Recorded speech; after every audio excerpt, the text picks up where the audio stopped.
Les deux Vierges au rocher de Léonard de Vinci, le théâtre secret. 2 tableaux, 2 versions, une même scène. Et pourtant, tout change. L'un est au Louvre, l'autre à la National Gallery de Londres. Tous deux signés Léonard de Vinci. Mais derrière la beauté apparente se cache un théâtre spirituel et ésotérique, écrit pour les initiés. Dans la version du Louvre, rien n'est laissé au hasard. Les personnages ne sont pas seulement bibliques, ils sont comédiens, jouant plusieurs rôles. Une femme incarne l'ange Uriel, figure masculine par tradition, et son doigt pointe Jean-Baptiste. Ce n'est pas un détail, c'est un geste hérétique, une affirmation cachée. Et si le vrai Messie n'était pas Jésus, mais Jean, et Léonard code cette transgression dans une simple lettre.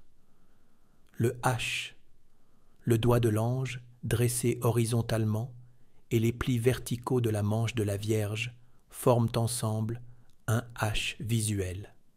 H comme aérésis, du grec hérésis, hérésie, séparation, rupture. Face à cela, la version de Londres semble plus sage. Pas de doigt accusateur, pas de H visible. Mais Léonard n'est pas assagi. Il glisse une hérésie de remplacement. Regardez bien le visage de la Vierge Marie. Son teint est blafard, lunaire, presque spectral.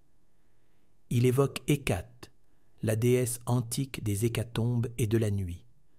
Un nouveau message codé, une autre manière de défier l'orthodoxie. Le H de aérésis est présent par le nom de la déesse Hécate, et ce n'est pas tout. Dans les 2 tableaux, Léonard organise une permutation des rôles. La femme assise, vêtue d'un tissu doré, n'est pas seulement Marie. Elle est aussi Sainte Anne, sa mère. Et si elle devient Anne, alors l'ange Uriel devient Marie. Un jeu de substitution alchimique que Léonard reprend dans une autre œuvre, la Sainte Anne. On retrouve la même configuration alchimique que dans la Sainte Anne. 2 femmes, 2 garçons. Une allusion aux enfants de Léda. Mythe de Léda est le signe qui nous parle de fécondation divine, ce qui n'empêche pas l'hérésie en bout de course. Léonard de Vinci était-il bipolaire? Le ravin rocheux, au pied des personnages, symbolise l'extraction minérale. La scène devient le laboratoire de l'alchimiste. On y cherche à fusionner le masculin et le féminin. Mars et Vénus, fer et cuivre.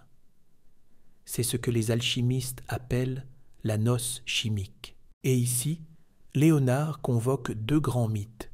Le premier, Léda et le cygne, symbole de l'union divine. 4 enfants naissent de cette fusion. 2 filles, 2 garçons, comme dans la peinture. Le second, Bacchus, dieu du vin, de la fête et protecteur des alchimistes. Léonard le place en filigrane dans ses œuvres, son profil se dessine dans la roche. Comme le dieu Mercure et Saint Jacques, Bacchus guide l'initié dans l'ivresse mystique du grand œuvre alchimique. Il est un saint patron. Enfin, les ouvertures dans la roche forment discrètement les lettres U et O. Allusion à la bénédiction Urbi et Orbi, comme si Léonard opposait le code sacré de l'Église à celui de l'initié en alchimie. Conclusion, la Vierge au rocher n'est pas uniquement un tableau à contempler. C'est un texte à lire, un rituel à décrypter, un jeu de rôle inversé, de symboles hermétiques, de mythes transposés. Une peinture qui parle à l'œil, mais s'adresse à l'âme.